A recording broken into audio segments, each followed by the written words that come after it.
answers? I want answers. What I am and always have been is a person who loves answers. I was one of those really annoying kids that kept asking why?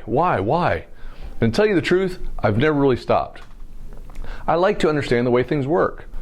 I like to understand how certain results are achieved. Sometimes the result itself doesn't engage me as much as the mechanics needed to accomplish the result. The reason why I'm so fascinated by mechanics is once you know the formula for a particular outcome, the possibilities and permutations are endless. And that is what really interests me. One question that I've always wanted to answer is, what's the most important thing in life? What's the one thing that would make everyone's life better?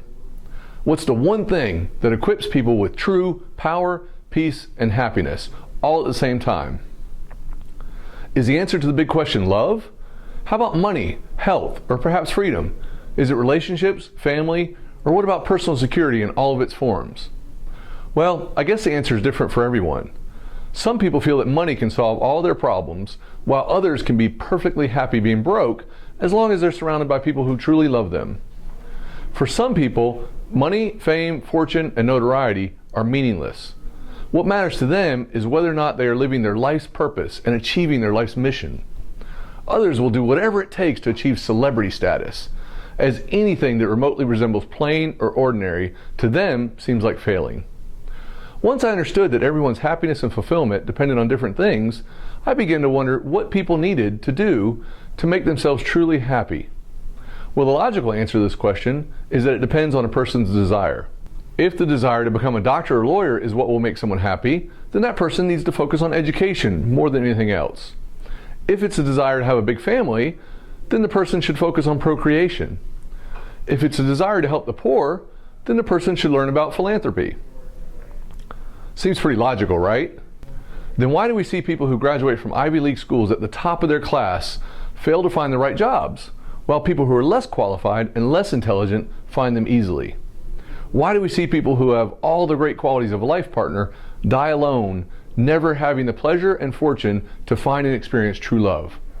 And on the contrary, why do we see people who are not equipped to be anyone's partner in life wind up finding themselves in countless relationships, breaking hearts as they go? Why is it that even if we follow the rules of what logically makes sense, we sometimes don't get the results, while others who follow them less or don't follow them at all do? These facts led me to think that perhaps there is a common denominator in this thing called life. I started to think that perhaps there was one thing that if you lacked, your chances of achieving your results are drastically reduced. And at the opposite end, perhaps with this common denominator, you can easily make up for shortfalls and failures in life. Or in the case where you don't really have any shortfalls, your results can be immensely magnified. I realize there is indeed a common denominator, and it is the ability to influence others. The reason why is simple. Every result in life involves human interaction on some level, whether it's through the process of achieving the result or sharing the fruits of the result once it has been achieved. Human interaction and relationships is involved on some level. And even in cases where it's not so much about the result, relationships are what nurture the soul. The soul craves interaction with other spirits and minds to magnify the human experience. Without relationships, a sane mind begins to go insane. So regardless of what you want out of life, you have to realize now that you will need the involvement of others, at least on some level, to achieve it or truly enjoy it. It's that simple. Your ability to influence others is going to supersede every other attribute that you have, including your talent, education, intellect, skill level, persistence, or whatever else you bring to the table.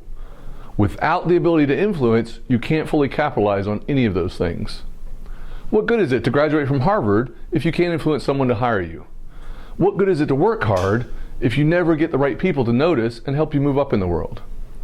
What purpose does it serve to have a talent if you can't influence others to recognize it? When you ignore the things that influence people, or worse still, you don't know how to influence others, you can end up powerless. People will view you as weak and spineless, and I'm sure you wouldn't want that. However, knowing how to influence in powerful, compelling ways can give you almost unlimited power over others. This power can be turned on or off at will. Imagine the feeling of having this kind of power in your hands. On the other hand, if you can't influence people your way of thinking, then you won't achieve much in life. You'll fail in business and in relationships. People will think of you as a failure in life. This is something you must escape from. Now, the reverse is true. When you're masterful at persuasion, you can achieve so much more in life. For example, all of your money comes from other people, and money is a scorecard for some people, and they can use it as a measure of their achievement. And with proper persuasion skills, you can too. In life, you want to make sure when you talk, people listen. People act on your advice. If they don't, or you can't motivate others, they will shun you. They'll walk across the street to avoid you. They will make excuses not to be with you. In short, you'll feel isolated. But on the other side of the coin, when your influence skills are honed, people naturally warm to you. People love to be led by someone who can influence them in the right way. You'll make more friends and be sought out by people because you'll be good company for them. And because of all this, you'll want to discover how and why people are influenced. The program you're about to experience will help make you a more influential person. You'll explore the psychology of persuasion to learn what causes people to change, to act, and to say yes to all types of requests, particularly those that occur in business settings. The successes of business professionals are measured by their ability to accomplish goals. These goals are met more often than not by reasoning, persuading, and inspiring others to share a vision and to pursue a common purpose. We live in a world where those who are the most influential are the most prosperous. How successful you are in your professional and personal life depends to a large extent on your ability to influence others. This training program presents you with the latest and scientifically validated evidence-based influence strategies. Although humans have studied and written about the art of persuasion for over 4,000 years, this program provides you with current scientific insights into what causes people to change. You'll learn about and practice the principles of persuasion that are fundamental to our humanity and that are universally effective across the globe in causing people to say yes to your requests. Throughout the program, we will also emphasize how to ethically and effectively apply the principles of persuasion to solve challenging real-world problems. In addition, you will have opportunities to put what you have learned into practice using the principles to work through problems posed in various exercises. I am dedicated to helping you become the most influential person you can be. I look forward to seeing you on the inside. So welcome to the Strategic Influence Training Program, presented by the Strategic Training Institute. Let's take a look at some of the groundbreaking information that you're going to discover. Among other things, you will discover how to focus on the influence results you intended to achieve. We're going to focus on how to develop behavioral skills for achieving influence results, how to focus on the influence results you intend to achieve. You'll learn a model describing productive and strategic influence behaviors, and you'll learn how to integrate, apply, and continue learning about influence, among other things. In Module 1, in Session 1, we're going to go through some of the principles of influence. There'll be an introduction, and we're going to reveal the common denominator, which literally defines the level of success that each person experiences in life. This is something you must know unless you plan on being at a huge disadvantage. Then in Influence 101, we're going to discover the facts about influence and why most teachings on it are critically flawed, so you don't make pointless mistakes. Then we'll talk about persuasion versus influence. Many people think persuasion and influence are the same, which they are not. Here, you'll learn the difference between the two and how to use each one to your advantage, the correct way. Then we're going to talk about compliance versus conversion, and we'll share the difference between changing a person's thought process and changing their entire belief system. This will skyrocket the amount of agreements you get from people. And in the power prefactor, we're going to reveal the factor which makes you appear powerful in the eyes of your target before they even meet you. Power leads to respect, which leads to the trust needed for people to follow your commands.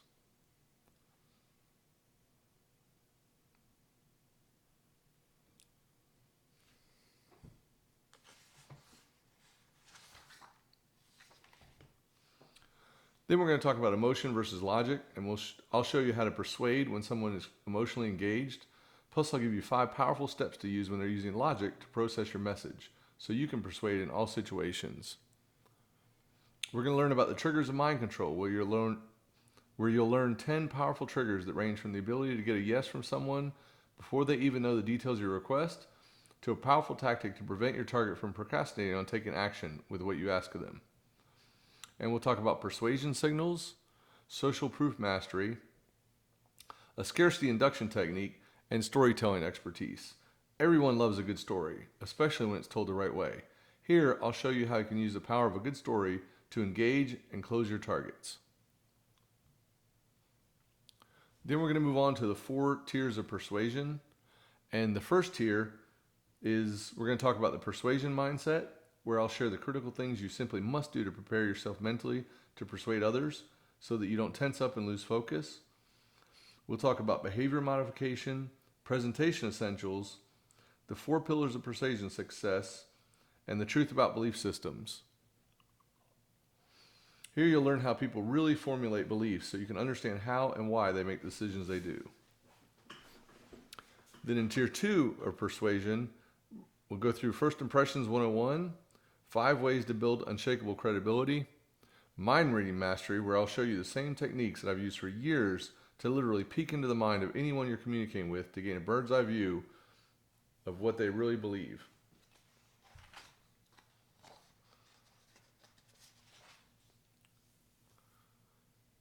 And the third tier persuasion, we'll talk about the power of questions. Most people know that questions are essential to sales and persuasion. What they don't know are the 5 rules that you must follow when asking them. We'll share this with you in detail. We're going to talk about pacing, leading, and time zone tactician techniques.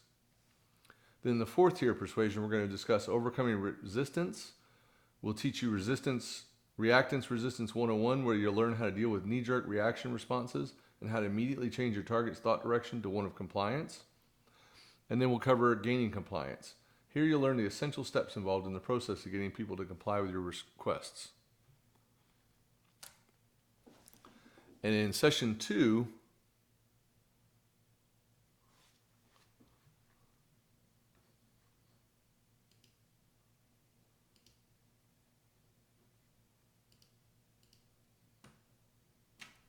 we're going to talk about the human factor. This is going to cover how people are wired, the triune brain,